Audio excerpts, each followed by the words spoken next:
loob, di Ay, ba? hindi nga sila Pagka eh. palagi ng mababang loob, kasi asawa mo lang. Kaya nakakalaman Partner sila mo, talaga. partner mo lang. Pero kung isa nangyayari, lamangan eh. Hindi naman pwedeng gantihan ng babae, di ba? Kasi mas lalong bawal sa ating mga babae.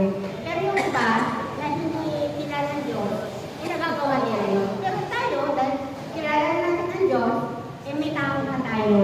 Sabi nga, likas na sa kalalakihan yon.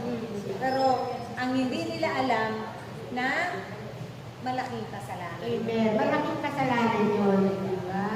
Eh, meron na sinasabi nila na kapag dumating yung karma, eh bahala ka na. Diba?